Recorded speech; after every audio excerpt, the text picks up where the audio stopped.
All right. Hey, everybody. Welcome back to another episode of X to Succeed. This is Gearface. I'm joined today by my good friend, Moriatti. Moriatti, thank you so much for Oh, being here today. but, but perhaps me. Are you doing this on purpose, Moriatti? I would never. You would never cut audio on for, you would never let yourself not be heard for a bit. That's Um, true. this is going to be the kind of episode you're in for here, folks. Moriarty's a good friend of mine. We're going to just make fun of each other the whole time. And also, frankly, we're going to make fun of the character that we're talking about today. It's Gabrek. It's a Gabrek episode today. That's A why we're beautiful able to boy. be a little bit lighter in tone, because really, who is coming to YouTube for Gabrek information in the year of our Lord 2024? Um, DM me even if so. yeah, seriously, it's a problem. Even then, we're going to try our best to give you some real information. There's a couple disclaimers before we get started. As always, number one, we're going to be talking about playing to win on this show. That's a complicated thing to talk about with Gabrek because, first of all, he is a season one character who is, they have been rotated out of competitive play for a long time. So, in order to be playing to win as Gabrek, you either need to be a time traveler or you need to both be in a legacy tournament that is supporting older characters while also deciding that in that legacy tournament you're going to play Gabrek, which is a decision. Um, Despite that, Exceed is a fun game. You don't have to play to win. You can play Exceed for fun. I have a feeling that Gabrek is the kind of character that you could and probably should play for fun. We're kind of talking around it at the moment. Gabrek is not considered to be a particularly powerful character. He is not unusable by any means, but we're going to be sort of jabbing at him a little bit here and there. Yep. Um, please play the way that you find fun. And if that's not the way that we're describing, don't play in that way. Disclaimer number two: we tend to be pretty prescriptive about strategy on this show. We tend to say you're going to hear Moriarty say things like "always do this, never do that. This is always the way to play. Never this way." That's always to be taken with a grain of salt. These are the rules of Moriarty's strategy with Gabrek. They don't have to be the rules of your strategy. That said, for characters older than around, I'm going to say here, this line and above, uh, these characters have been released and in competitive play for a long time. We know them pretty well. Uh, uh, Exceed is never a solved game, but take older character advice with less of a grain of salt than you might with an unsolved character. People pretty much know how to play Gabrek. That said, if you are feeling that we've underrepresented something, please let us know. Yeah, all the bookkeeping out of the way. I I, do have a slight addendum to the people generally know how to play Gabrek. People generally knew how to play Gabrek. I think are we about because to he's change the are we about to change the paradigm, Moriarty? a little bit, only a little bit, only a little bit. I Okay. think because and I'm kind of ruining this for myself actually, come to think of it. But I think Okay. because Gabrek was bad and has been out of rotation for a while, Mhm. people don't know how to fight against Gabrek. And I generally speaking see a lot of people, and then I think that's actually his main strength in the Legacy tournament is people have not had to deal with Gabrek because he's not a character that people are chomping at the bit to play as. People know how to fight against elements of Gabrek. You can see me sort of amassing a big block of cards here. Don't worry about that for now. Yeah, Move your hand away from there. it's all good. It's all Uh, good. I'm just gonna focus on the one card you've let me have on the board. But before we started the lesson here, yeah, people, yeah, yeah, sorry, sorry. I had the cards all set up like I always do, all set up nice. And Moriarty came in, took all of them, and just moved them off the board. I don't know what we're in for on this one, but right now I have exactly just Gabrek on the field, and he's putting together, it looks like over there, like a block of grapplers to talk about. Sorry, Moriarty, continue. A block of grapplers and Ken, yeah. Probably could also throw in Hawkman into here, but this block is big enough, so I'll leave it. I'll leave it at that. I don't have a season 4 grappler because. Anyways, so yeah, let's talk about why do you pick Gabrek? And there's a couple reasons. One, I suspect you're familiar, but just to kind of briefly talk, make sure our audience is familiar. Um, have you ever played Bowser in Melee? You ever played? For, Ganondorf in Brawl or Ultimate. Go ahead. for people who aren't familiar with the nuances of competitive Smash, Moriatti is describing, I don't swear often on this show, just dog shit characters. But really Hell yeah. fun, silly characters. Is that kind of where you're going with this? Yeah, I think like the thing about Bowser in Melee and Ganondorf in Smash 4 is, as you said, they are the lowest of the low. Yeah. They are sitting there in the bottom tiers, and they are accepting that their peers are Pichu. They're accepting that their peers are the most nerfed Sheik that has ever been seen. Yep. They accept that is where they live, and they're going to have to fight on equal footing with literal children and people who have their arms tied up. That said, in exchange for being absolutely awful, they have ridiculous and very strong tools that they're allowed to have because Because they're they terrible. need it. Yeah, they need it. They need it to even exist in the game at all. Right. That's Gabrek for you. I took away all of his specials here. It was mostly a gag, but I'm gonna bring them back here for a second. Sure. And I'm gonna put a different card on the board after I've done that. Okay. But so I'm putting all of his specials out here. Okay, here's a Gabrek. Here's a Gabrek. Okay. His ability says, before choosing his attack during the strike, if Gabrek is at range 1, he draws a card. Which we'll get into the meat of that first in a minute here. But what's the thing that you notice as a player? You've picked up Gabrek for the first time, you know nothing about him. You read this. What do you think Gabrek wants to do? I probably want to be at range 1. Okay, now take a minute to just kind of slowly hover over his cards, let them be seen. Just look at their stat lines, look and see if any of them have before movement. I got a range 1. I got a range, I guess, kind of 3 to 4. I got a range 1. I got a range 1. I got a close 4. I got a 1 to 5. I got a range 1. I got a range 1. Seems like I really want to be at range 1, Moriatti. Wonderful. Here's all of your specials. You can choose any special you want. I am Ryu. So go ahead and shuffle your hand. Choose any special you want. I am Ryu. I've initiated a strike against you. Okay. I will choose this one at random. Ooh, sorry. Uh-oh. Okay, no. You know what? That's fine. That's fine. Here, I'll pick a different card. I'll put this back into my hand, and I'll pick a different card. You choose a different special. Okay, sure. How about this one? Oh, just so close. 1 speed under. Okay. You know what? One more time. I'm sure it'll work this time. All right. How about this one?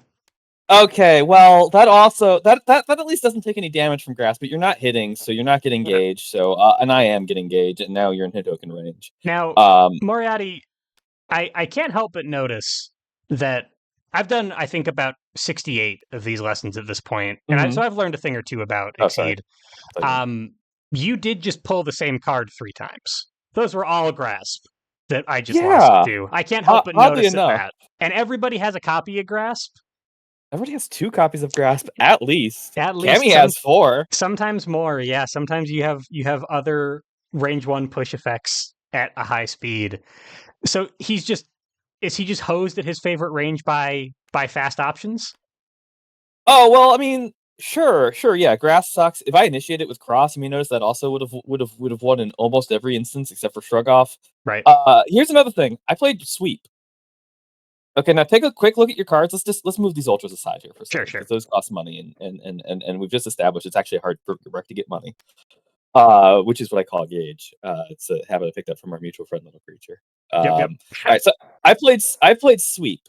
If I'm cornered, so you're a grappler, you've cornered me. Theoretically, this should be everything you want, right? Right. Yeah. Okay. None of these. I have an ignore guard option, but it. Yeah, if you're cornered, it works. If I'm cornered, it works. It whiffs in most positions. Yeah, it's specifically if I'm cornered, and then you have Lunar Launcher, which you may notice I was cornered by you, the grappler. Your only escape to Sweep, if you don't have Perilous Descent in hand, right, is to throw me well out of the corner into fireball range, into where you want to be, and I've depositioned myself. Okay. I can detect a couple holes in the game plan here if this is the game plan. Right. So when I brought up those earlier characters, and I mentioned before, one of the things that I think Gabrek is strong at is storytelling in Exceed. Okay. You get a pretty strong narrative from Gabrek. Gabrek shoulders punishment. He's wearing a bunch of bondage gear. He looks sad. He looks really on sad. all of his cards. He's got like a little ratty cigarette in his mouth. Like he's really seen better days. Yeah, even when he's like hitting people, even on his ultras, he looks just like kind of disappointed rather than like he's buff, dead, emo Charlie Chaplin. Like he's like he's not had a good life, this Gabrek. And that's actually, I'm not going to get too much into his lore, but yeah, that's his character. That's his lore. Okay. So your game plan as Gabrek is indeed you want to stick to range 1 because you get an econ bonus at range 1. But you have to accept that even at range 1, you're not going to do that well. Okay. You're going to trade at best, usually. Okay. You have to kind of call out some really heavy punishment tools, and that's going to differ between each character what you call out.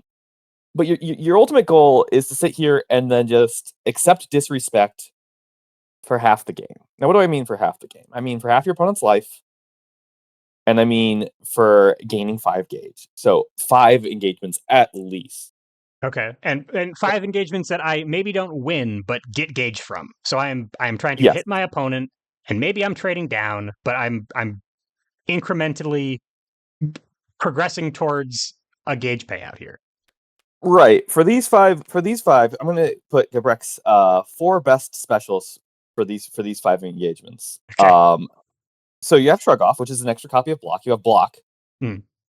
You have Focus, which is a regular Grasp. copy of Block, and then Focus, which is an armor card. Yeah. Okay. Well, notably, Focus beats Grasp. Right. Which, as does Grasp awesome. on Initiate. Okay, so I have my incredible range 1 mix up between Focus and Grasp. Yep. Okay. And then you have and then you have Block and Shrug Off. Okay. These and Shrug Off you don't actually play at range 1. Shrug Off you play when your opponent has a fireball and you're at range 3 or greater, and you're like, okay, they can beat Assault, right? Or they're assaulting themselves. You don't want to lose that hard. You just kind of want to nope out of the strike and take -5 damage from it. Yeah, this is Gabrek's copy of range 3 Cross. Okay.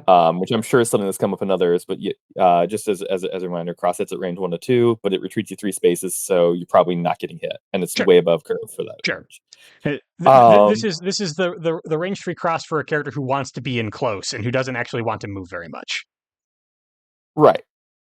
So as Gabrek, you're gonna sit there. You're gonna play Grasp at range 1. Your opponent sweeps you, and you take 3 delta damage, and that sucks for you. And you lose. You don't actually lose a card as Gabrek, notably at range 1, because you gained 1.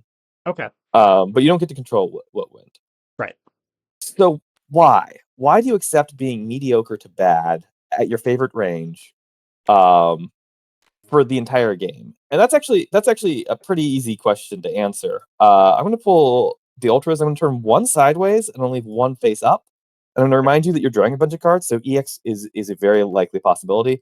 Can you take a look at the boost that I've played, which is the card I play sideways, and then the card that I place face up, and then imagine playing that EX at range 1. That is +3 power and strike with a 14 damage card on curve at range 1 with the EX, meaning that you are dealing. How's my math here? That's 17 damage in 1 strike. Yeah, good old 17th Story Oblivion. Yeah.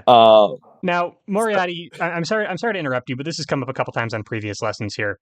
That's my threshold for like what a high damage card is in Exceed is like around 8, right? Like 8 is a lot of damage in Exceed. 13 and 17 are both. Yeah, I mean that stuns Focus. That's already crazy. 17 is more.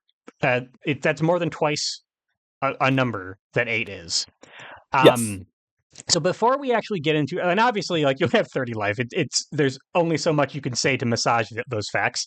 But this is from Red Horizon, a season of Exceed that has a reputation for having ultras that are kind of like this, that are like, all right, if you get to your opponent's favorite range and they hit you with their big scary button, it deletes half your life or something like that. So is this kind of like, for people who like me, who kind of came into Exceed in a later era, is this like, if I was a a Red Horizon player at the time, would this freak me out, or is this just kind of like regular Red Horizon things? So yes, no. Let's put it this way. I played a couple of Red Horizon characters. Now, notably, I should say I started with season 2. I kind of bounced off the game there, and it wasn't until like season 4 came out, my friend wanted to play it, and then I grabbed some of the Street Fighter characters. And I'm like, oh wait, this game's actually cool. Right. That I really got into it. So Red Horizon was already on the way out or gone by the time I actually got to it, because Red Horizon rotated early due to print demands. But just gonna grab a couple of the ones that I remember. As far as that goes, I'm not going to grab Magic Bullet because Magic Bullet is nonsense. And I don't think particularly illustrative of the issue. But these ones here. And where's my good boy Devris? There he is. Okay. So as far as like, I have the button that deletes you. That's not it. There we go. Yep. So that's 12. That's a 12 damage DP. I know that Shadow of Death is like a 15 damage card or something like that. Yeah, there's my above curve 15 damage, with command grab stuff on top. Here's a nice 13 7 speed range 3 card. So like these are scary, right? These are messed up. These are messed up ultras. I'm going to move Shadow of Death away because Shadow of Death costs 8 gauge, which puts it in a different range. But I'm going to look at the other 5 gauge over 10 power cards. And I want you to take a look at those range bands real quick. Yep, 3 and 2 okay. versus range 1. Okay. Which means they don't, yeah, exactly. They don't hit at range 1. That's actually fairly relevant because it means a couple things. One, if I have 4 gauge and I assault into you, therefore not giving you time to parry. Or to move. Now you've built a 5th gauge. So much of Red Horizon is around like, all right, I have a nuke that hits at this exact range. You'd better not be at that range. Right. There's one other thing I want to bring up in advantage of 13th. Go ahead, sorry. Oh, I was just going to say that getting advantage while getting to range 1 to prevent your opponent from actually doing anything about your big tactical nuke that you have strapped to your shoulder. Everybody has assault. Everybody has the ability to get to range 1 and throw something with advantage there. Exactly. Now that doesn't mean you don't have the spike nuke mix up, but I honestly find the assault into nuke, or even the assault nuke mix up, if your opponent doesn't have grasp live but does have blocks live. Sure. You play monstrous strength, 7 power assault them, which sure. Yeah, that's fine. And then you just hit them for regular old 13 damage after they block your 7 power assault. And that 7 power assault loses to grasp, but you're Gabrek. Like, you didn't get this far by being afraid of losing to grasp. Yep. Okay. And usually your opponents play the grasp because you're Gabrek. Because they're like, aha, I'll own this punk. They will have used up their one option over and over again by then. Sorry, continue with there's one other thing in defense of 13 Story. Yeah, and the other thing is that it can be on curve at range 2. True. Because Gabrek has reach. Okay. So I've got reach for confirming merely a 13 damage payout. Or I can bump this up at range 1 to more than 13. Yeah. Gabrek's a little bit more honest than Natali and Balcor. But I just kind of wanted to bring that up there. Sure. It's also worth noting that sorry, one more thing I'll bring up with these is, if you look at the boost on these are really good boost. If you look at the boost of 13th Story Oblivion, it is close up to 3 spaces, so it is a +1 force movement. Yeah, this is already a 2 force card. You could just this is almost not a boost. There's no action compression on it, so there's not a lot of pressure on 13th Story Oblivion to be anything but a payout. Correct. Okay. Correct. So you hang on to 13th Story Oblivion in your hand, which is dangerous, mind you, because everybody has a copy of block. Right, which is also a copy of parry. Yep. Okay. So that card on both sides handles 13th Story Oblivion, so you're going to need to deal with that. I will also say that 13th Story Oblivion is a card you might have already, because I think you've already done this lesson, but correct me if I'm wrong. If so, here's a sneak preview for a different lesson. It's a card you've already covered. It's Shinryuken. Yeah, it's a slightly undercurved, big, scary range 1 ultra delete button. that has close 3 on the boost. Oh, yeah, okay, interesting. So yeah, Shinryuken's better. Gabrek would love for 13 story to be 1 less gauge, and he'd be honestly okay with losing the 2 power for it to be there. You're never defending with but I've actually defended with 13 story because your opponent doesn't assume you are. But that's aside from Yomi layers, you're not defending with 13 story. Right. This is your offensive game plan. Right. So and if you are defending, it's a gamble, and Exceed players hate gambling. Unless they play Pookie, in which case they're in. They're in. Yeah, they're in for gambling at that point. Yeah. So this is where you look at Gabrek's card. You're like, where's my power budget? And there it is. Here it is. Okay. I don't want to downplay the other ultra too much. It is useful. It's super inconsistent, but it's way cheaper. And if your opponent's out of grasp and they're like, well, I'll just sweep Gabrek. He doesn't have enough gauge for 13 Story Oblivion. Sometimes just hitting him for the good old, ow, I took 6, you took 10 is pretty reasonable. Yeah. And it works all right with your Exceed mode, which does exist, I promise. We just don't talk about it very often, but we will later on when we get to the tech section of Gabrek. Okay. But this is your game plan right here.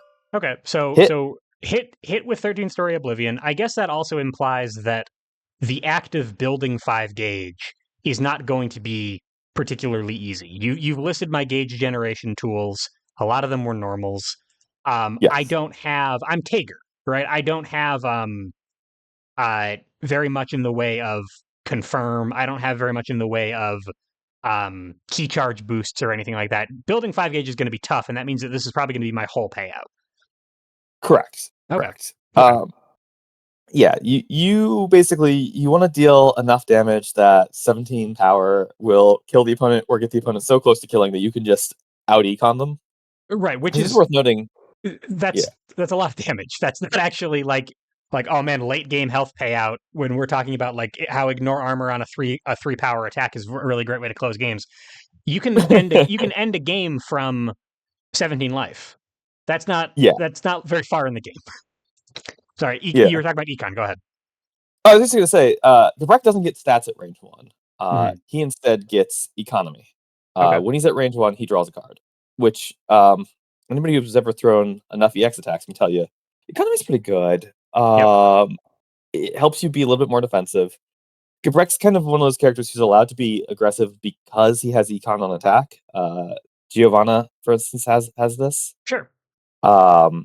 In a way, Potemkin has this, but I'll talk about that sort of when I talk about how he informs grapplers. But the good old wild swing at range 1 Potemkin strat, just kill your opponent with the raw power of numbers is a good way to relive these days. This era of Exceed design. Okay. Yeah. So again, your plan is shrug off, lose less hard than you would. Still lose. You get to be a loser for a little bit, and then you get to smile at your opponent, hit the +3 power and strike button, and your opponent just has to guess. If your opponent has an answer to it, they have to guess whether you played it for real or you played the answer. And honestly, you probably played the answer because like they have grasp alive, and they're like, oh, do I play sweep or do I play grasp? They play sweep, you trade even, and then they have 1 less copy of sweep. And then you have extra gauge to do whatever you want. And if they play grasp, you just smack them on the head for 6 damage, and you say, "Oops."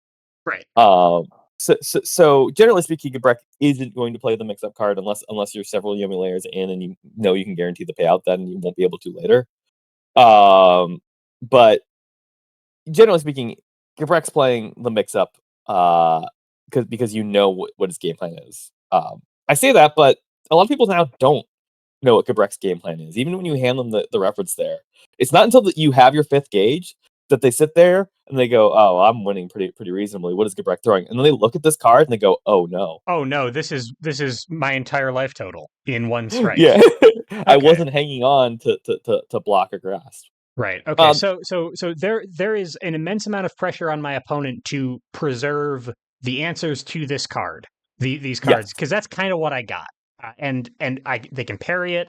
They can They can run the mix-up correctly. They're kind of on a high wire when they're doing that, but they do know if they've watched this guide on YouTube, for example, and then subscribed, then they know what Gabrek is doing probably most of the time, and it's playing this card.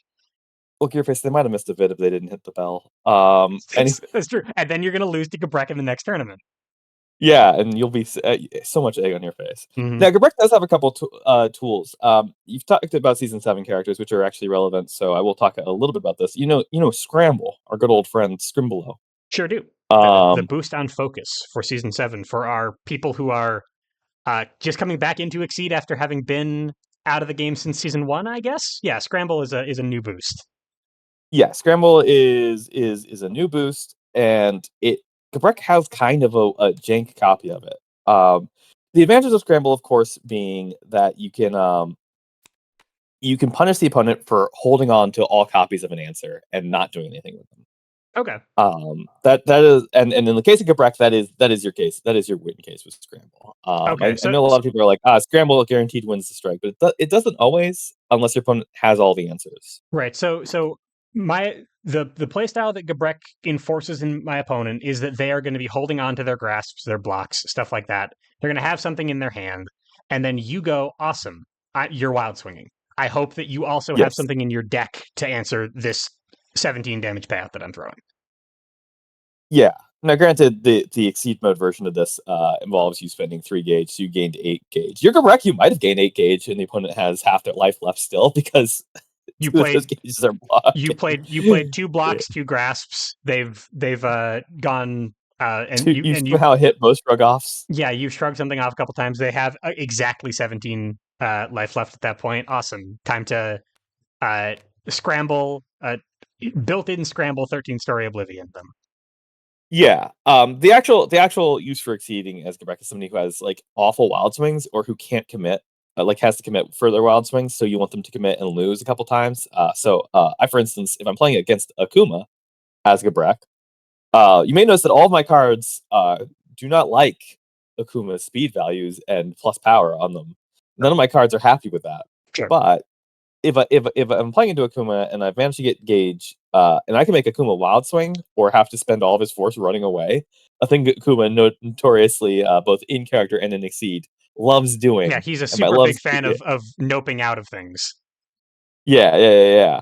And suddenly Akuma can't handcraft his answers to my projected threats, but has to just rely on what's in his deck, and he has to invest all of his resources into what's on the deck. If he loses one of those, he's down. He's a sad boy, and then we get to drag him into the mud with us. He gets to be a low tier with us. Okay. All right. So this is for when you are up against an opponent who is dedicating their whole life to like the payout, the like capital P payout, that requires a specific combo. This is your way to kind of just mess that up.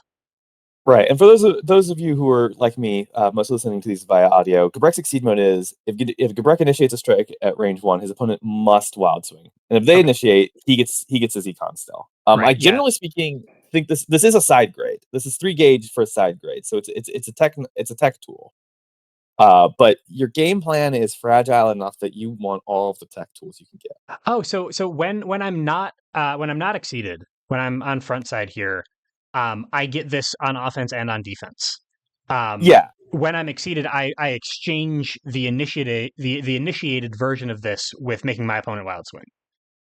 Correct. Okay. So Gabrek gets perma scramble for 3 gauge, but at the price of not drawing a card at his favorite range anymore.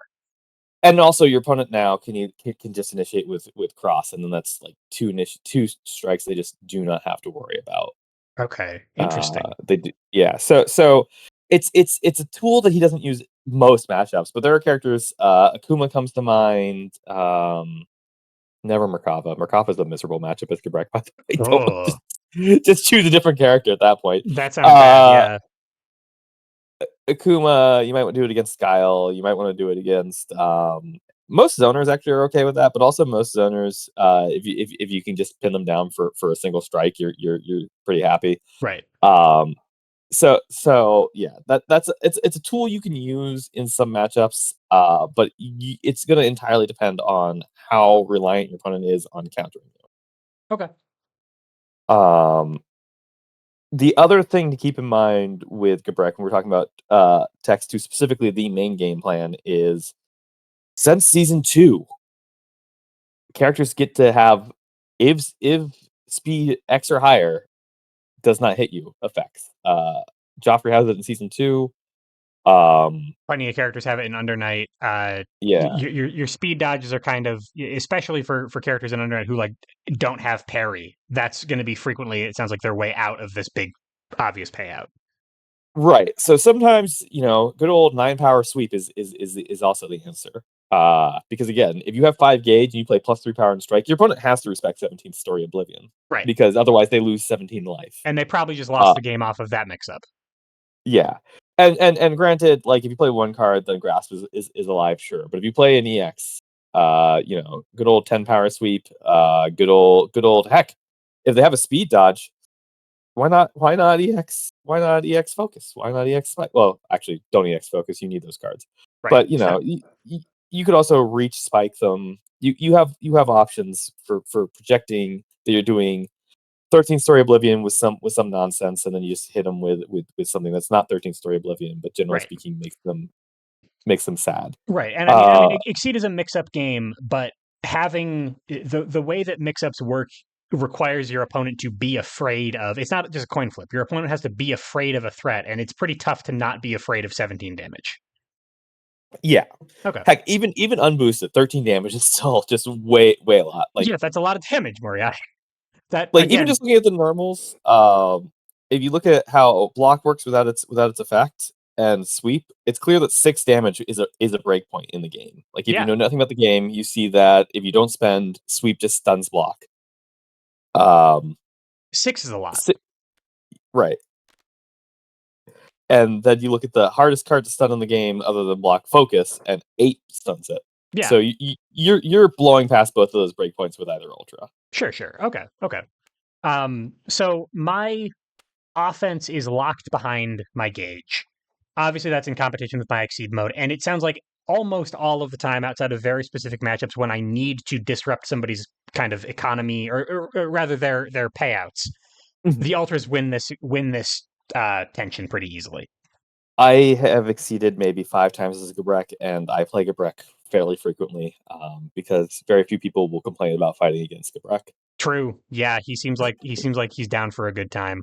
Okay, so that's the game plan. Hit with my one of my big dumb ultras, preferably this one backed with this one as a boost. Don't bother boosting this. Probably don't use them as force if I can. I mean, help sometimes you have to close 3 spaces, but yeah, you are incredibly sad if you have to boost a copy of 13th for charge in. Okay. Sounds good. So that's like the level 1 game plan. He does have other cards. I notice. Is it? Oh, I guess so. Yeah. Should we talk about those as well, or is it mostly just these 2 cards that we have to be thinking about? I wanted to start with those cards because those inform the rest of Gabrek. Okay. So yeah, let's go ahead. We'll set these aside. We know very well now what the ultras do. I might bring them up once or twice, but Yep. So I'm against my opponents, and I'm Gabrek, and I have gotten to start. Well, I need to get in. Now, if my opponent doesn't have an above curve option, I have a very funny option. Perilous Descent is an incredible card at range 4. Because it is dive, but at turn 1, it does not lose to focus or sweep. Yeah, we got a on curve ignore guard at 4 power. That's a scary card. Right.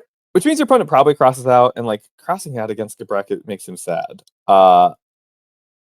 If you think your opponent knows that this is coming and is prepared to cross out, you can mitigate the loss case by using and oh my god, I can't believe I'm recommending using this card, but here we are. You can mitigate the loss case by using rolling ankle grab. Yep. Which doesn't win at all. Again, Gabrek is about losing less bad, not about winning. But if they cross out, I still don't hit the cross, but I get closer. I move more spaces than I would with either dive or perilous descent. Correct. Okay. So that's the loss case. That said, this is only if you've got the God read, you've looked into your opponent's soul, and you know they're going to defend with cross. Right.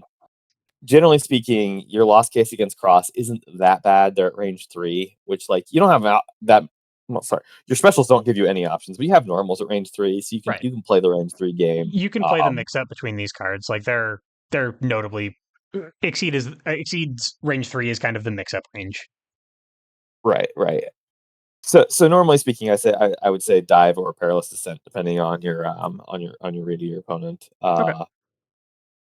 But it's worth noting. And then you also have on chokehold, which you may notice Gabrek's econ goes away if your opponent just kind of wild swings into him. Oh, because they're not spending force. Yeah. So the way that strikes are pretty much always resource negative and exceed outside of things like focus. One of the reasons that focus is so good is because you draw a card, you go resource neutral. If I'm spending Gabrek, you draw 2 cards. Yeah, there you go. Yeah, if I'm spending from hand and my opponent's spending from hand, we are both losing cards. I'm Gabrek. I'm gaining a card when I do that. My opponent is losing a card unless they're wild swinging. Is kind of where that thought was coming from, right, Moriatti? Correct. Okay, cool. So you have chokehold, which is his command grab. It beats sweep at range 1 if your opponent wild swung sweep, but right. but not if they played it from hand, which is when most people play sweep at range 1. Sure. But if they wild swung sweep, you hit them for 7, and then they discard a bunch of cards from their hand. It's scary mostly for that discard effect, which happens regardless whether or not they wild swung. But sometimes you also get to beat sweep. It's a pretty sick card if you're able to land it. If you're able to land it. This 5 guard, I mean, we went through the grasp motions a second ago. This 5 guard does not actually do anything against anything that moves you. Like the range Correct. 1 effect on this, 5 guard does not make this card safe. Right. Well, it makes it work a little bit better with intimidate because your opponent can wild swing assault, and you're like, cool. Anyways. Oh, sure. Yeah. Or if you are exceeded, all of a sudden this becomes a very, very live threat because they will always be wild swinging. You'll always have the before effect. But you did kind of key on to why you don't play this card as an attack too often, because I'm just gonna put. So there's a normal that loses to it, pretty universally, and then I'm gonna put all the normals that. Put this one in the middle because it can win or lose. I'm gonna put all the normals that when played from hand, at a range you would play them, beat it. Or at least trade up. Yeah, at least trade well. I mean, the hit effect on this is messed up. Like discarding 2 cards at random is really scary.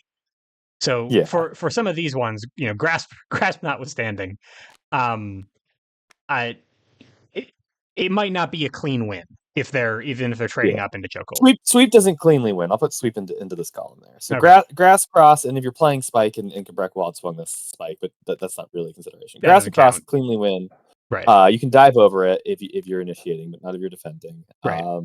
And then like focus and sweep trade pretty reasonably into it. Like again, it is a messed up effect, but focus recovers a little bit. 3 cards in hand is pretty reasonable to work with. Sweep makes Gabrek have to pay for that effect, both in life and in again, assuming you played it for hand. If you wild swing it, sweep just straight loses. Right, sure. So it's a mediocre card, but it's a card that is mediocre because if it was allowed to win all the time, it would be the most toxic card in the game. Oh yeah, that hit effect is really, really scary. Okay, so but I'm not playing it super often because it loses to a lot of kind of random things. The other reason you're not playing it super often is for movement. It's effectively an ultra. There's +3 guard on it too, I guess, which is cool. Sure, but it closes you 2 spaces. I guess the +3 guard is useful if your opponent did cross out at the beginning because it makes Perilous Descent a pretty safe card to play. Your opponent can assault into that, but if your opponent assaults into it, they're risking getting hit by Shrug Off instead. Sure. Where you eat all of their damage and then you punch them. And you're at your preferred range at that point. Okay, so I've got a little bit of mix up spice when my opponent is trying to close in on me too. Right. Okay. Well, or if they cross out at you at range 1 and you play this, you close 2, and now you've got a little bit of insurance against grasp. Now not all of your cards lose against grasp, just all but 2 of your cards. Yeah, just merely simply just play Rolling Ankle Grab at range 1, or or another or Perilous Ascent at range 1 with a little bit of guard on it, and now you're okay. Yeah. So that's kind of chokehold. Chokehold, I think, is a good utility card. It's not like a card where you look at it where it's like Hadoken or Bad Moon, and you immediately go like, I know what to do with this. This is awesome. Yeah, this is It's a my card game. This is my game plan. Yeah, it's a card where it's like, okay, this makes some of my lost cases less bad. Speaking of making some of your lost cases less bad, let's talk about Lunar Launcher. Yeah.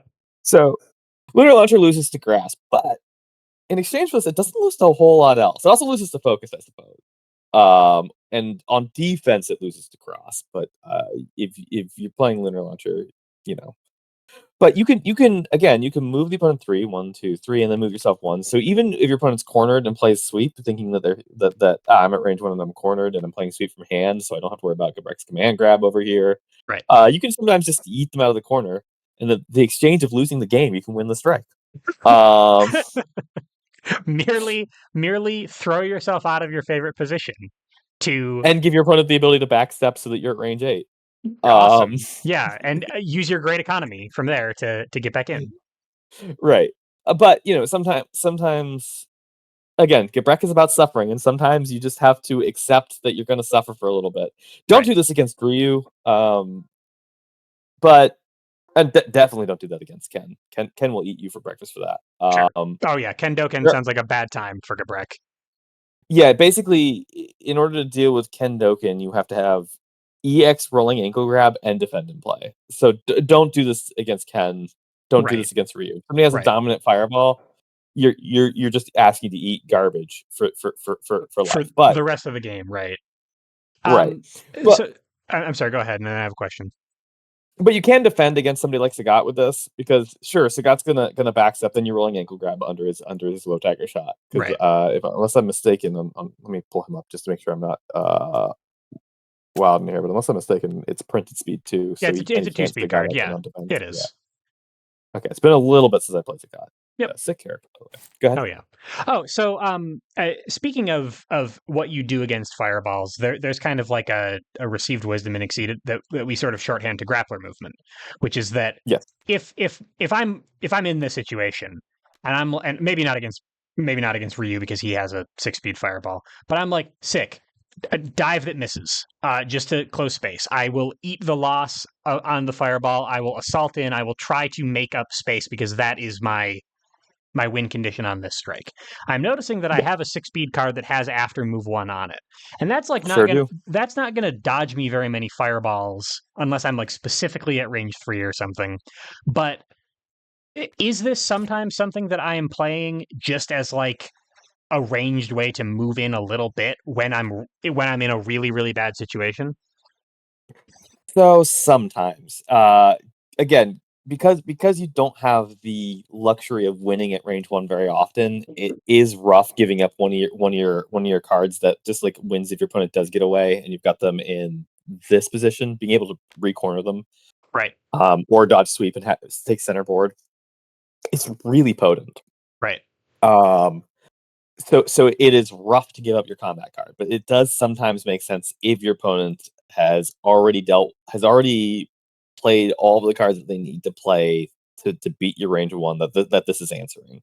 Okay. If they've already crossed out and you've closed in a little bit and you've done that, then yeah you can. But it's a scary value proposition. Sure. Otherwise, you have Shrug Off. You can play Perilous Descent for a similar way to move in fast. Yeah. You play Dive. Maybe don't lose this. Yeah, it's a card you might lose, but yeah. Similarly, +5 guard is a lot of guard. I don't think I've ever played No Remorse. Okay. Lunar Launcher is important enough for like actual, maybe like it's not my game plan offense over here, but it's like filler offense at range 1 that will do good stuff. Right. It's a gauge on a character that desperately wants gauge, and he has an extra copy of Dive. So ideally in the ideal world, your opponent's not crossing for X, Y, or Z reasons. Although, good luck knowing that. Right.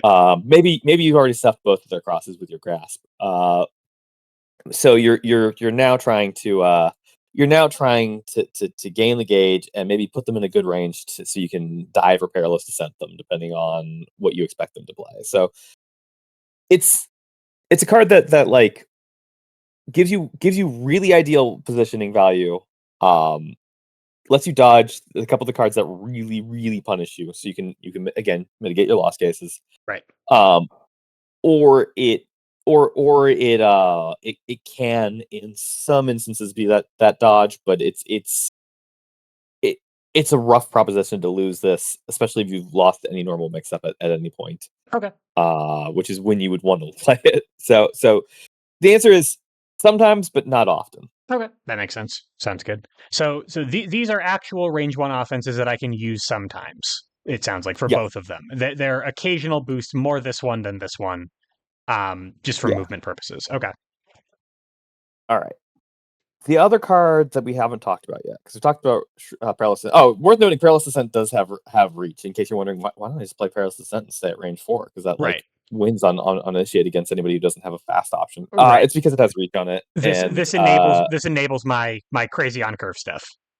Yeah. So, which also means you can use it to rolling ankle grab that cross your opponent played. They will not play cross if you play reach. Don't try this. Right. But they might actually. It depends if they think you're going to assault. Reach assault once, and then you can do it. Then you unlock the ability to hit the rolling ankle grab. Or do reach rolling ankle grab once on a person that you're going to play many times from now, so that they know you're crazy. Yeah. It's like multi-set conditioning. Yeah, it's like hitting somebody with a critical knee bash as Ken from range 4 once. They're like, oh, I didn't see that card that way. I understand now. You can do that. Okay, got it. Okay, cool. Now I'll play. Oh, I'm losing to Ken Doken all of a sudden. So the other thing is Shrug Off, and I've mostly called Shrug Off an extra copy of Block, and I genuinely believe that is its use case in 90% of matches. But I guess it is worth mentioning that it has that one Ragna boost that lets you spend life to draw cards. I think actually, if I remember correctly, pull Ragna back out here. It actually lets you draw an extra card for an extra life. It does. Doesn't Ragna's like let him take another action or something? Yeah, Ragna's is better for a couple of reasons. There's a reason you don't generally boost this very often. Right. Where is it? Now, granted, Ragna's is a 1/4 ultra boost, so there's a little bit of a cost differential. It's gonna be spicier than that, but okay. So this is like my one source of econ. Well, but it isn't. Oh right, sure, okay. It's my one source of like digging econ, I guess. Yeah, but you may notice that you're trading down a lot. So spending life is way more precious for you than it is for Ragna, who trades up by design. Right. And drawing cards is way less precious for you than it is for Ragna. Sure. Okay. Yeah, that makes sense. So so this is Shrug Off having 5 armor on it just on its own is like sick. Okay, is going to keep me in the game longer, which will give me more chances to draw cards at a slower rate later. Right. And with Gabrek, it's not like your cards do a lot of versatile things. You're not a Shoto. You are the most punished grappler. Right. So you are sitting here with 2 different tools. You have kind of bad dives. That's not true. Perilous Descent's a good dive. You have a good dive and a kind of bad dive. Right. And then you have cards that don't lose super hard to sweep and focus. And then you have block. You have a block. Like that's sure. that's your special spread. So you're not drawing really for your, like, even though you have a bunch of tech, the tech is kind of the tech cards are kind of, how do I put this? They're kind of ineffective at range 8, for instance. Right. So you're realistically you're more happy to prepare block and shrug off a couple hits, or change cards, block and shrug off a couple hits, and then move in, than you are to just like dump life for econ and then move in, because unless your opponent only has slow fireballs and you know right. That's probably two strikes worth of life that your opponent no longer has to win by if you dump everything on continuous research. Correct. Okay. So yeah, that's a specialist. We've talked about his ultras. We've talked about his game plan. I guess I'll really quickly talk about normals. Normal math is slightly different with Gabrek, and then Yeah. I kind of move into the main reason it's worth talking about Gabrek in 2024. Sure, and really quick before we get to that, so you mentioned intimidate. Intimidate is kind of specifically there to set up my ultra payouts, right? But there isn't any other one strike that is valuable enough that I would want to make my opponent wild swing. Although that said, Oh, I guess rolling ankle grab is not the best card of all time. yeah, I guess it's also worth mentioning. My opponent boosted light, or my opponent boosted way of the warrior. My opponent spent a lot of resources. Intimidate their turn. Would they like to spend more resources? Right. It's a pretty reasonable answer. Or my opponent's at range 8, and I have rolling ankle grab. Like I have both copies of rolling ankle grab for some reason. Sure, I'll intimidate them. They probably won't hit me unless their deck is made of fireballs. They probably have the fireball in their hand and they're thinking about Right. playing it. If you are not at But range one, if you are not at range 1 when you play this, discard it. So does that you have work? to play it at range. Yeah, so here's where you have to do it. You have to do it here. Okay. And this or more realistically, here you thought you could cross into them or grasp, or you thought you could do something. They've pushed you in the corner.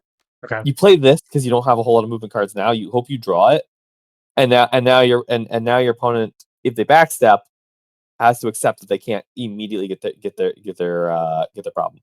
They may notice that an opponent can also just play again at range 1. Right. So it doesn't go away if you're not at range 1. You just have to be at range 1 when you have played it. Right. Okay. So you can play it when your opponent's in a position where they can cross out. You don't have grasp. You don't want to use your grasp. Intimidate's an acceptable, like, you can't safely cross out of me, and you can't just play backstep and be okay with fireballs because I'll just play a move in or something like that. Got it. It is kind of upsetting that Intimidate is on rolling ankle grab, because it is the card that you most want to play, and then later on play rolling ankle grab. It doesn't even immediately help rolling ankle grab. Right. It helps rolling ankle grab if your opponent gets away. If they get away without striking specifically, and then you rag to get back in. Okay, so right, but and even then most they of can the wild time, spring sweep. Right. It sounds like most of the time this is a setup diffusal tool, or a way to confirm my ultras. But also, like, I don't have, other than just my sort of consistent card draw. It sounds like I'm going to have to move sometimes. And it sounds like this is going to be a card that I'm going to try to play if I'm not playing it as an attack. Sometimes I just need a pitch force to move around. Sure is. Okay. Yeah. You are a season 1 character. There are lots of cards that you're perfectly comfortable throwing away as force to move in. Right. You may notice that's like about half your specials. Right. Because I've all of these cards I've said in this instance you can use it, and sure, you hit that perfect instance. I think this is some of Exceed being so quickly turned around on what his engine was during season 1. Some of these cards are like, yeah, in the perfect instance you can win. The perfect instance was a lot easier to set up in the earlier engine of Exceed, where Gabrek was overpowered. Okay. And then when it transitioned, he kept all of his, like, in the perfect instance, you win by answering, and you win a little bit. Got turned into, in the perfect instance, which never happens, you win. You win. So these cards become much more comfortable to throw as force, but they have niche value outside of that. Okay. Sounds good. So often then I'll be looking at these cards and be like, I got to move in, I got to change cards. These are a great way to do that. Sure. Yeah, Sorry, and that gets you good cards like Dive and Assault. You were going to talk about normals. Yeah, please continue. Yeah. So let's talk about these guys. Let me rearrange them because I've messed them all up. So gonna briefly talk about value proposition on normals. I'm sure anybody who's watching this is well aware of the normals, so I'm not gonna too much about the standard triangle stuff or anything like that, but I am going to talk a little bit about why Grasp is suddenly one of Gabrek's best specials. Again, it beats Grasp on Initiate, right? And it also is a pretty good econ. It doesn't lose as hard into Focus, because normally into Focus, your opponent's up damage, you both get gauge, your opponent gets more cards. You don't get the position you wanted. But now if I grasp you here, like if I initiate grasp and your back is to me here, you may notice this is the time I said play initiate. Again, sometimes you just don't have the grasp or don't want to spend the grasp because you only have one. You need to save that. Sure, sure. But let's say I have both grabs and grasp. I play grasp here. You can sweep me, and I'm kind of sad because I go force to neutral as opposed to force positive, and I guess force negative because I initiated with it. But and I'm down 3 life. But you're in the corner, and it's harder for you to move away from me, and so I get to continue being. I will make up that force. I hurt now, so I can feel better later. The Gabrek story by Moriatti. The Gabrek, yeah. So grasp is very often an attack, which does mean that Gabrek loses 2 power on a lot of his strikes. He Yep. doesn't have the ability to confirm that very, very easily. Sure. He makes up for this by having monstrous strength, but again, monstrous strength is mostly a mix-up tool for him. Right. All right. So and I don't have any real like good above curve options that could easily land +2 power, especially not on defense. I need grasp too much. Right. No, you might have EX options, but yeah, Sure. that's correct. Cross is not an attack. Yep. You can't afford to cross out, but more importantly, you can't afford to lose a run. Yep. This also means that you can't really afford to hang on to cross against an opponent that's happy to read you. Okay. Because if they read you turn 1, you always mulligan cross out of your hand if you're going second. As much as that sucks, because if they read you turn 1 and you cross out, you've lost. Right. They either throw a fireball, they cross as well with their reading, and now you're at range 8. Yeah. Honestly, your best bet is they throw a fast fireball. They might catch you before it, but almost no fireball is fast enough to stop that. Yeah. Right. Yeah. And hopefully they would know. Funny as that would be. Assault's actually a pretty good range 1 option for Gabrek, because you get to take another turn, you get to draw a card, you probably trade. I mean, you're trading down, but you're trading down and gaining a gauge, so you're not really trading down, right? Right. Opponents love throwing slows there. Once those pesky grasp and cross are gone, throw assault at range 1. Trade down a little bit of damage to gain your initiative, to make your opponent spend cards, to draw cards. Right. And you already talked about sort of like the mix-up potential between assault and 13 Story Oblivion, especially when you put monster strength in play as well. Like you can gaining advantage at range 1 to confirm this in a second seems pretty strong, and you're probably never going to backstep. Backstep doesn't exist on this character. Right. The assault is either an attack or it's 1 force. Okay. I cannot think of a single time that is correct to backstep with Gabrek. So yeah. Dive is actually a real card on both sides. You have an extra copy of Dive in Perilous Descent. It has a very similar setup, but it doesn't need to get the it doesn't need to be undercurved to get the ignore guard effect to beat focus retreat. Right. It trades a little bit down in damage for this, but that's fine. You have ways to make that up. So dive doesn't necessarily need to be a mid speed, but it does also close you in strike.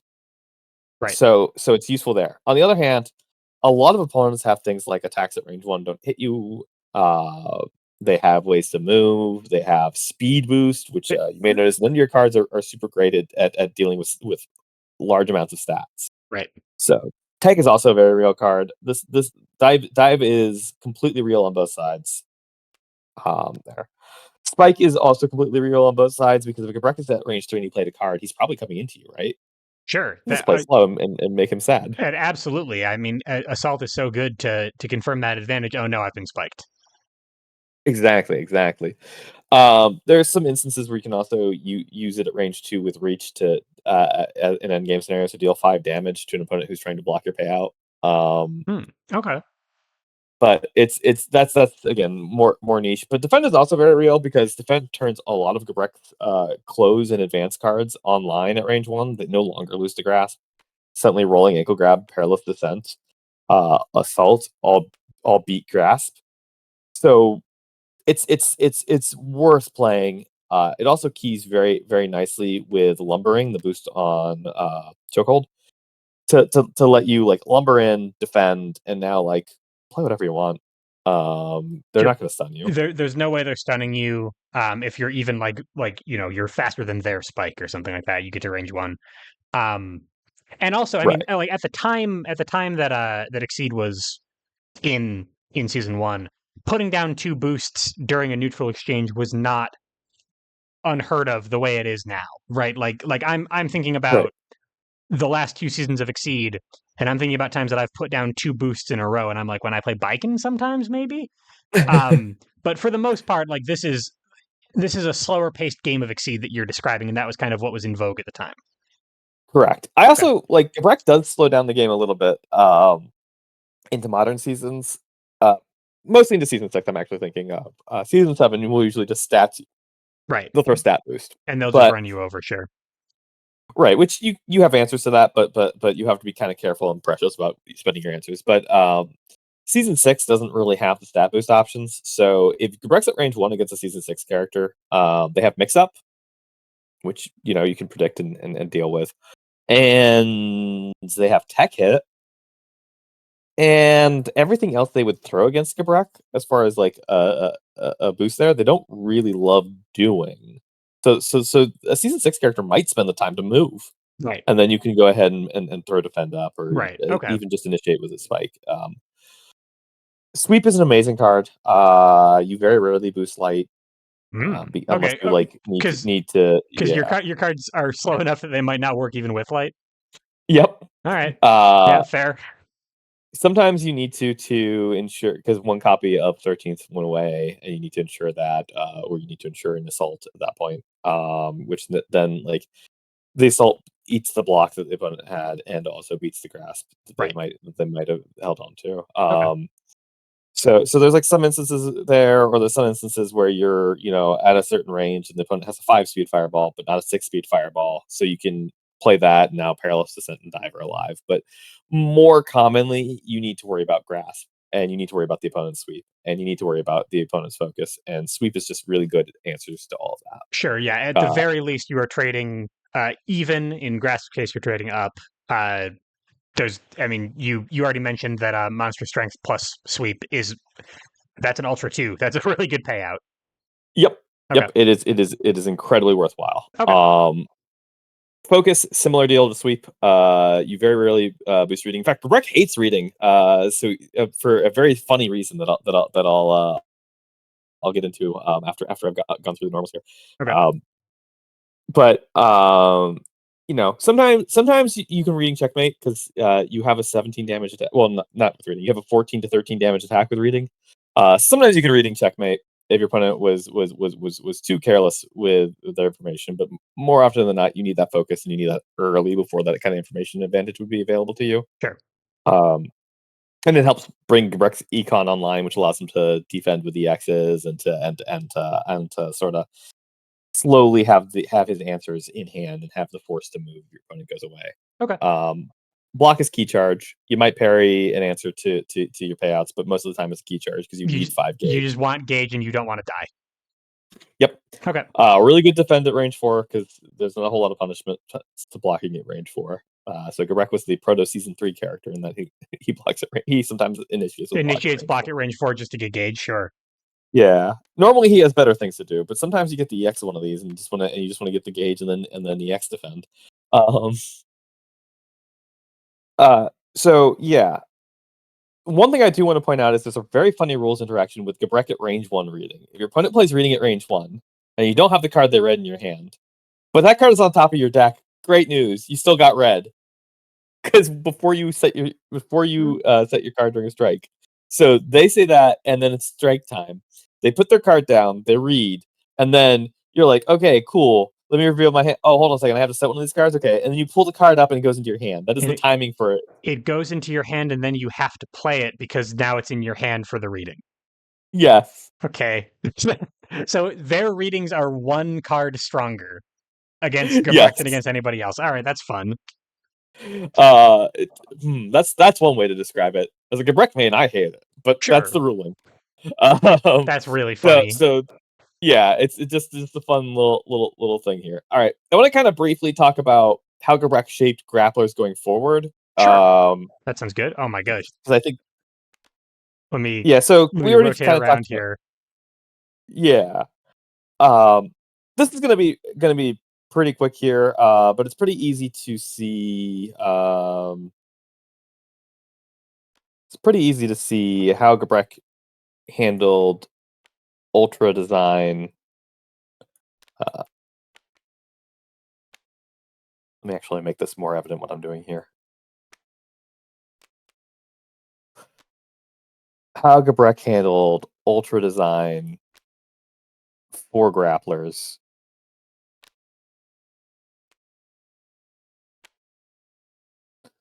Yeah, that's actually okay. That's really interesting. Huh. A lot of grapplers do have like just barely below curve big damage option and then really, really low speed call out option. I'd never knew that. Yep. Sorry, I forgot to put the other. This one Because is 2 points below curve. you're Well, Zangief. no. Well, one, you're Zangief, and two, look at that hit effect on Ultimate Atomic Buster. Yeah, that's too scary to be a 6-speed card. Yeah, and then also it's like the same damage. Zangief gets privilege, and we don't talk about this enough. Zangief Right. is He's a messed character. up. Yeah, he's not allowed. I don't Yeah. know. I don't know why Zangief isn't winning tournaments. This guy is insane. Yeah, he's messed up for sure. Oh yeah, so I never really knew that like every grappler in Exceed kind of owes a debt to Gabrek's Ultras. Yeah. Every grappler in Exceed and also Ken. Yep, my favorite grappler. Yeah. Ken owes a sort of a double debt because he also gets the better version of rolling ankle grab.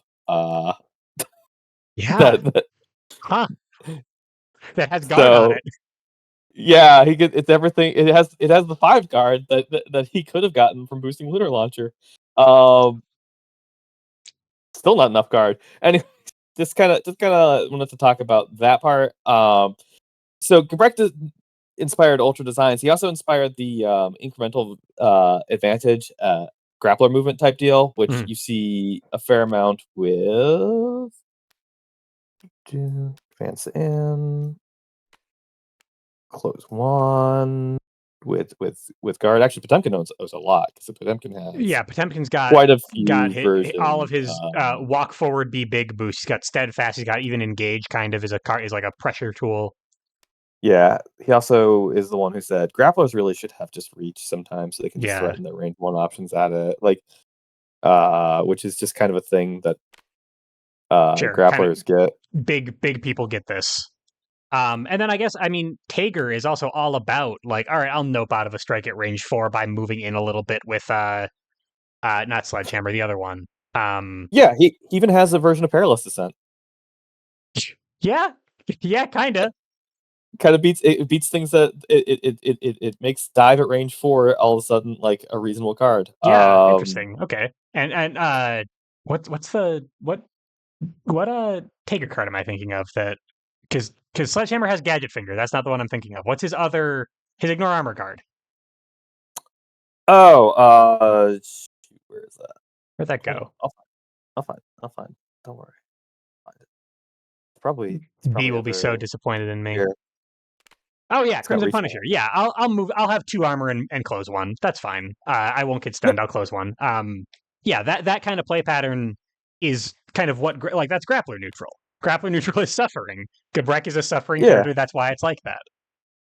Yeah, so like Gabrek sort of invented that. Potemkin and Waldstein get the I can slowly move in while armored. Waldstein gets a little bit of advantage in that Waldstein doesn't suffer at range 1 quite as much, but he is about as sticky as Gabrek. Gabrek can be very sticky because of his force advantage. And he has those close in cards there. So even like Waldstein, who I know some people don't qualify him as a grappler because he's good at range 2 and 3.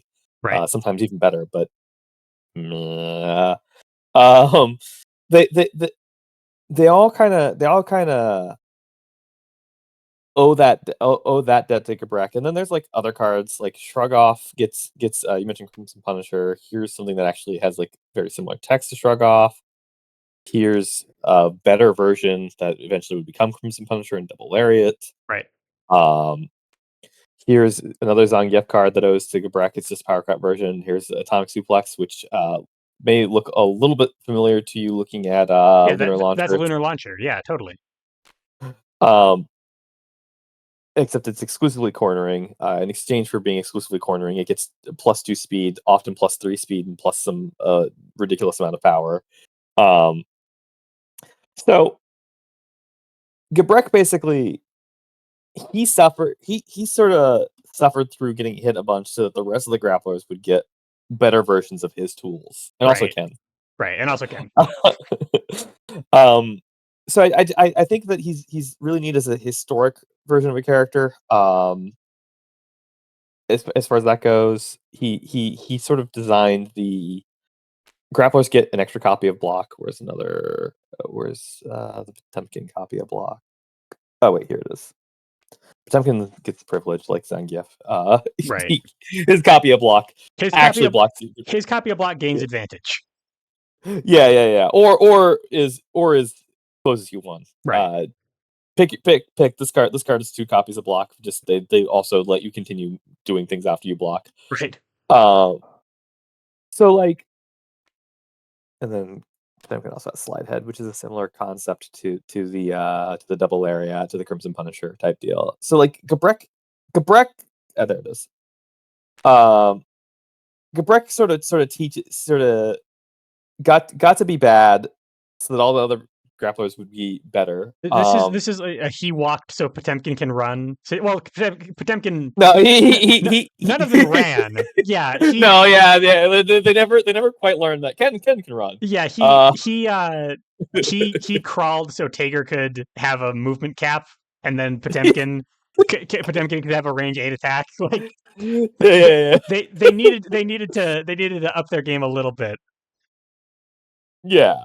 Okay.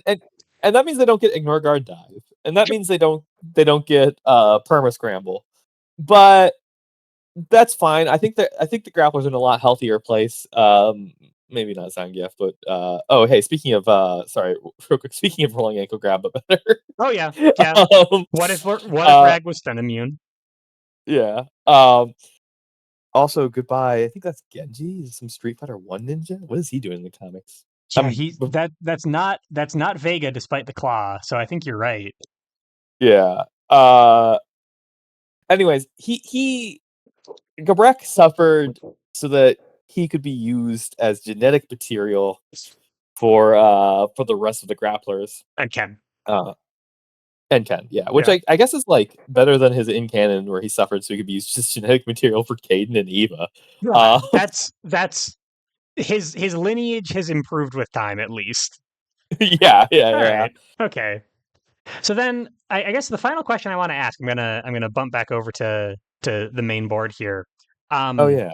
So how do you beat this guy? It seems maybe kind of obvious because we've talked a lot about his weaknesses, but what is the Gabrek counterplay? Now that we know what Gabrek's doing, how does my opponent deal with him? Okay, so there's a couple options. I mean, the easiest one is keep a copy of Grasp, keep a copy of Block, carry 13 Story Oblivion when he has 4 gauge. Right. Not 5 gauge. You may think, I can wait till he has 5 gauge, but he will assault into you if you wait till he has 5 gauge. Right. Then you block it, and he's still very sad because he just spent so much. But hang on to the defenses until you really need them. It may be easy to bully Gabrek early game, but he's used to being bullied. Right. That doesn't bother him. Right. Instead, save those on. And also, a lot of Gabrek players, if they're playing Gabrek, are also used to being bullied there. So they have the answers to you defending with Grasp ready. And if they don't have them, they'll get them sometime. The other thing is that don't feel like you need to go force negative to run away from Gabrek. Gabrek is sad if he's not at range 1, because he doesn't get his econ, and he doesn't have a lot of great options outside of there. But he doesn't have a lot of great options at range 1 either. Play Sweep from hand. What is Gabrek going to do about it? Right. Hit you for 3 or 4? So, Lunar Launcher you, and yeah, okay, he gains 6 life then, but great. Now you have all of your options that he doesn't have at range 4. Right, and now he's got to run in again. Right. Okay. So, play Sweep from hand, play Focus from hand.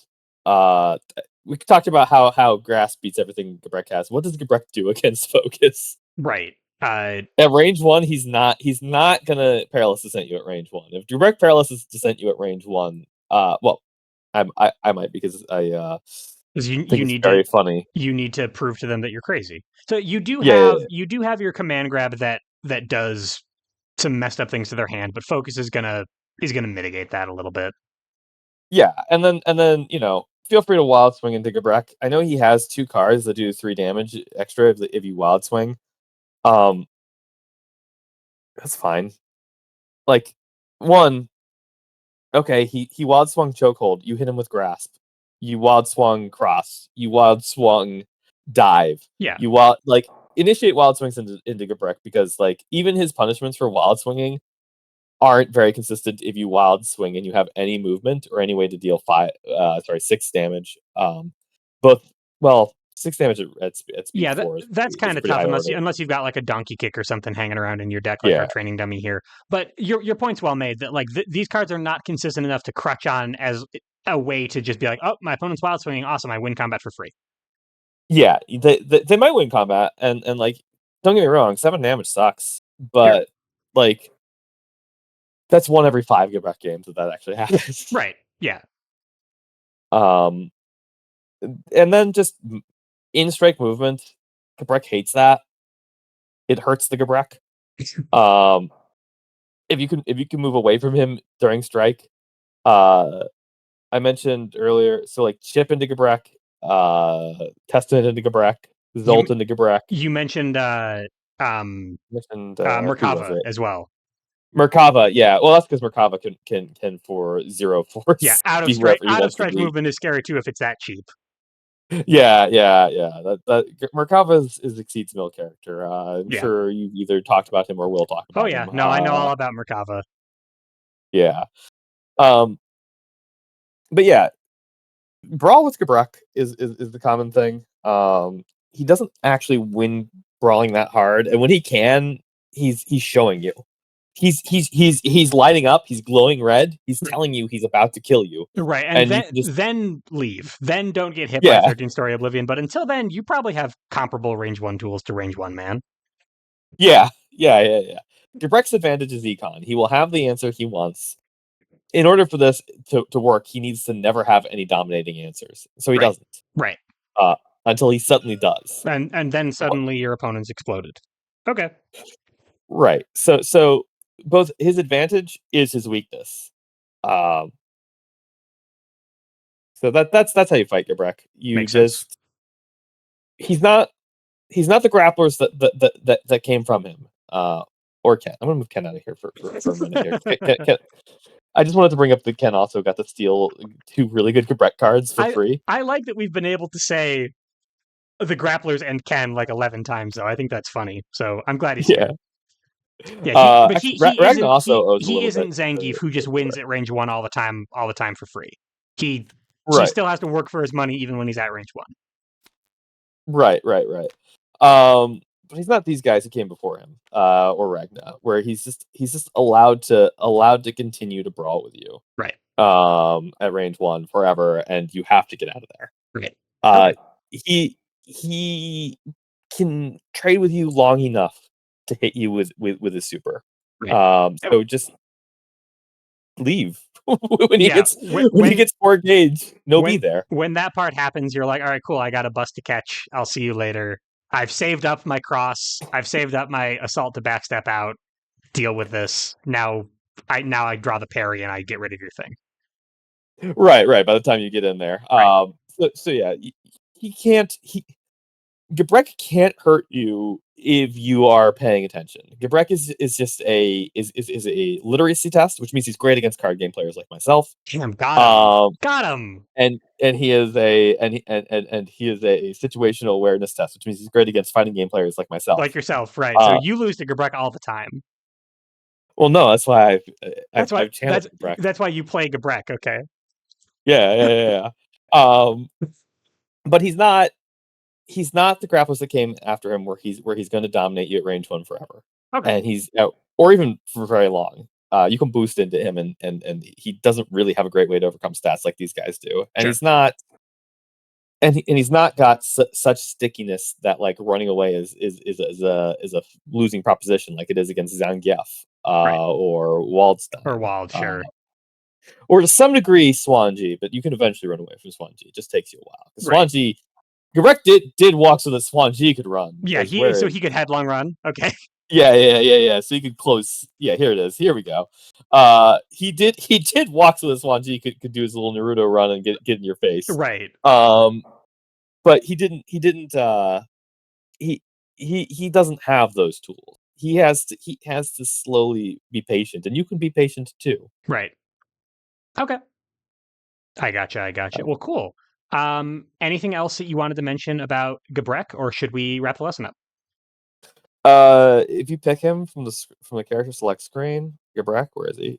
After you pick him, on the bag, right click, hit state 2, and you get a way cooler set of art. It's actually even worth exceeding as this Gabrek, because he gets his little kitty in his throne. Yo, I'm in. Honestly, this guy seems like he always has the cigarette too. I might pick this guy up just because I think I like his vibes. He's cool. No more gameplay after this point, guys. Okay, this is it for gameplay. Thank you so much for watching X Succeed, folks. I hope you learned something. I'll see you later. Moriatti, please just ramble at me for a second while we close this episode out. Yeah. So Gabrek is like an immortal, like Lord Dracula, but he's like a pro wrestler. Yeah, he's a pro wrestler. I was gonna use a way dumber version. He's Sting or Vampiro, right? Like he's like a okay. So he's a goth pro wrestler, but he's also Dracula. Yeah. So he's he's a goth, but he's also like huge and jacked. Huge and jacked. Toss you off the jumbotron. Right. Okay. So he can also just take you up to the top of his castle and then just be like, all right, well, we're going. Yeah, his castle is obviously 13 stories tall. So because he's Dracula. Yeah. So if you didn't like my read on him early in the lesson of, I think I called him dead emo buff Charlie Chaplin or whatever. Instead, then he's Rich Vampiro. Yeah. Look at his boots. Yeah, he's got the wrestling boots. He's got wrestling boots. He's laced up. He's ready to go. I like him. I'm into this character now. You understand why I made him, and he has a black cat just like me. So like his whole thing in the Red Horizon is that he's the ultimate life form. He's an immortal. I don't think he's explicitly a vampire, but and he settled down in a village and found a wife and kids, and then they thought all of them were vampires. It turns out only Gabrek was. So when they went to kill his family did indeed die, right. And therefore all of his village must. And then he's like, "Oh, that was pretty bad. I shouldn't have done that." So he isolates himself in his dumb little castle in his dead village, all alone, and just spends a lot of time researching and reading and becoming a big smart scientist man. He's an erudite, literate, intelligent, professional wrestling vampire. Yeah. And then Vincent sends I think it's Vincent who sends Sebastian and Sasha, which are two informers to get his genetic material, and then Eva and Caden are made. Some of his cards are him fighting I think Alice and Lily, I want to say. I don't remember who the other one is, but one of the people that pals around with Alice to try and like deprogram Eva so she's not like the elfin lead girl anymore. I sort of forgot, Moriatti, that in addition to being a very competent Exceed player, you are also like the leading authority on Red Horizon lore. I love Red Horizon lore. It's so dumb. Let's not talk about Lily. That I don't love Lily's lore, but I love the rest of the Red Horizon lore because it's really dumb and funny. One of these days, maybe after I wrap up the remaining like 60 characters that I have to make guides for in 2026, I have you on and we just talk about Red Horizon lore for an hour. Maybe I'll just run Red Horizon. I'm thinking about running like a small RPG during the summer months when I don't have fencing and stuff. So maybe I'll run a Red Horizon RPG. That sounds amazing, actually. All right, I think I'm gonna close this out. Moriatti, thank you so much for your time. You seem to have flipped the table. You 13th Story Oblivion to the table. Moriatti, thank you so much for being here. It was a blast talking to you about this weird character. I hope people learned something. I hope people had some fun with this one. I will see you all for the next one. Goodbye, everybody. Take care. I'll kill you next time.